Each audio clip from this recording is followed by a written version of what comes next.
Welcome. Randy Bueller here with Brian David Marshall, getting ready to watch the World Team Finals. There's some really good names. It's Switzerland, it's Austria. Those are the two teams. Not exactly countries that are legendary for their magic prowess. Neither of these teams has appeared in the team finals before, but there's some legitimate star power sitting at the tables right now. Yeah, on the surface you say Switzerland and you say Austria. It doesn't sound right. It doesn't sound like Japan and USA. It doesn't sound like Germany. Right. It doesn't sound like Canada. Teams that we've seen in the team finals before. Mm-hmm. But you have Thomas Pryor playing second place at Pro Tour London. Second place Pro Tour London, playing on the Austrian team. His teammate Stefan Stadner for this finals does not have the same level of experience. But Helmut Sommersberger was sixth in Worlds 2000. Mm-hmm. He also has a couple of Grand Prix wins under his belt, including the Legacy Grand Prix Lille. Right. And if you Barcelona. Look I think this guy also has a great record in team events. In Charleston, his team was playing for top 8 right down to the end, top 4. I believe finished 8th. In the Two-Headed Giant Pro Tour, his team finished 6th. Sure. And anytime we've been at a limited Pro Tour in general, at some point over the last 2 years, I feel like we're talking about the Helmut Sommersberger draft strategy. Right. He seems to be at his best when he is innovating in limited. Right. He's had crazy, typically they're aggressive strategies. Always they're, what was your word? I called him a draft economist. That was it. He's looking around for good buys. Right. He's looking for cards that people aren't playing. So you'll often see him with something like the Bogart Sprite Chaser strategy. Or he was playing the red-black aggro deck in the last Japanese GP Pro Tour. Right. So he tends to take decks cards that people don't want, put a lot of pressure on people early, and then have this very, very consistent strategy that he's able to implement and replicate over and over and over again. So what did he cook up for Two-Headed Giant? Well, what the Austrian team has been doing throughout these drafts has been taking Kifkin. That makes sense. Kifkin totally underdrafted. Nobody wants them. You're playing two-player teams. You think these games are going to go a little long. Mm-hmm. You think people have 30 life. Aggro sort of has always been frowned upon in Two-Headed Giant. Mm-hmm. Perhaps the Sliver Kids opened up the door a little bit, showing that you could win on the first few turns. Right. They've been drafting Senzairs, a card I've seen go last in multiple team drafts. Sure. Drafting Senzairs, any kind of Wizards, Wizen Sens, etc. And then filling the other deck up with good blue cards. And the good blue cards that they're filling the deck up with are counter spells, bounce spells.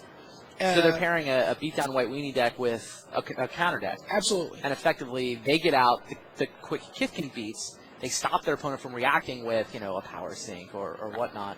Power sink, beat them up before they can stay Whirlpool Whelm's almost like a memory lapse in this case. Sure, you resolve your creature, but then I'm going to bounce it, hopefully put it on top of your library. They're playing a lot less land in the Kifkin deck than we traditionally would expect to see. There's only 15 lands in David Reitbauer's deck, Helmut's teammate, and he's playing 1 forest, 10 plains, and 4 swamps that we're looking at.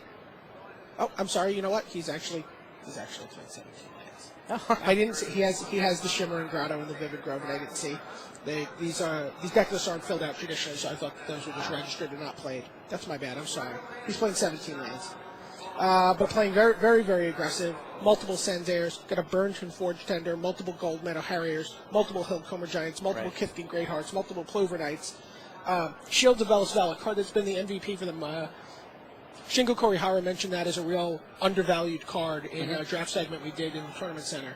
This is the +0/+1. This is +0/+1. All your creatures become all creature types. And Surge of Thoughtweft, another card that people have talked about as being undervalued. Yeah, it's good.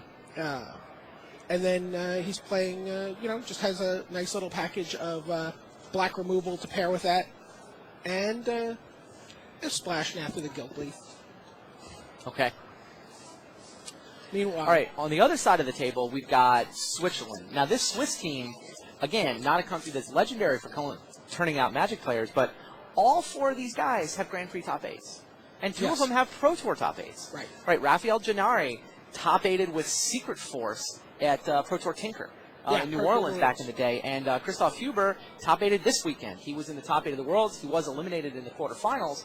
But now those 2 guys are really setting the stage for the Swiss team. But in addition, Nico Boni has done well in the Grand Prix circuit. And Manuel Bucher, This is the Manuel B legendary on Magic Online, and the guy who essentially invented the deck, tuned the deck in the premier events on Magic Online that Remy Fortier used to win the last Pro Tour, to win in Valencia. Yeah, Nick Boney actually is a GP win in Torino. Right. And it's not a skimpy win either. I mean, he beat Antoine Ruel in the finals. I mean, that's a pretty legitimate victory.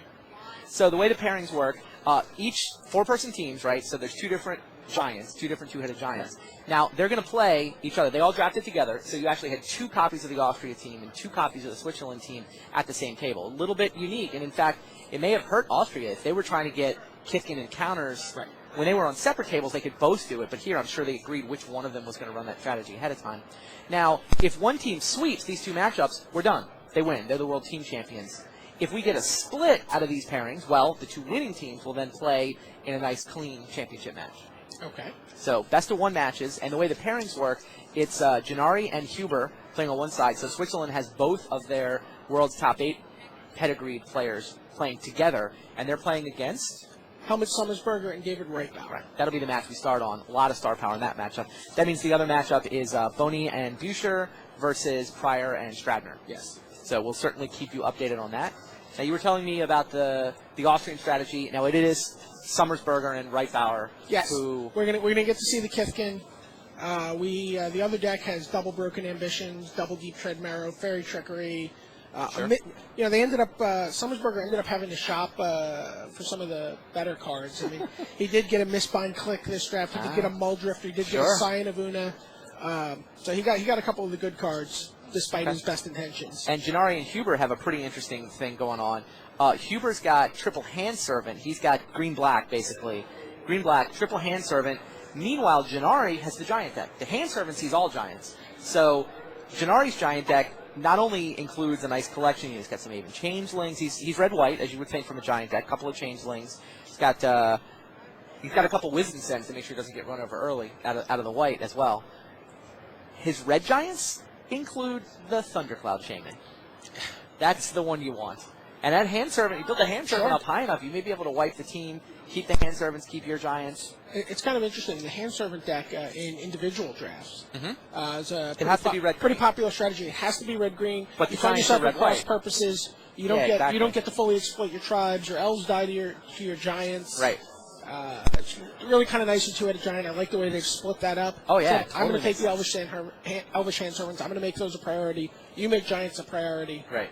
And it seems like they seem pretty happy with this deck. Yeah, it's kind of interesting. We see a similar deck actually on the other side of the table. Okay. On the other table. Sure. That we may go to, but there were a lot of Elvish Hand Servants. Well, it looks like the players are just about ready. So we're going to go down there. We're going to watch Gennari and Huber with their Giant decks, see how they do against the Helmut Sommersberger Special Austrian. Stay tuned.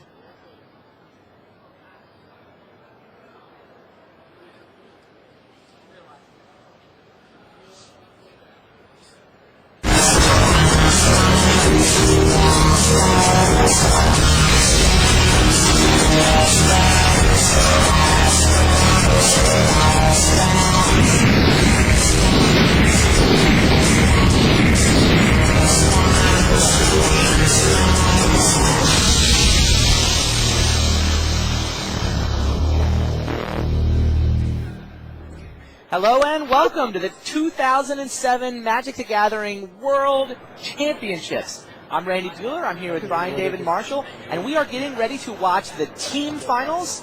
It's Team Switzerland against Team Austria. 2 teams. Neither team has ever won a team title. Neither team has even played for a team title. But these players I think this is the next generation of European talent. They've got 4 guys on the Swiss side who put up Grand Prix top 8s. You've got 2 Pro Tour top 8s on each side of the table. A lot of talent here. It's interesting to say next generation because at the same time, these guys seem like they've been around forever.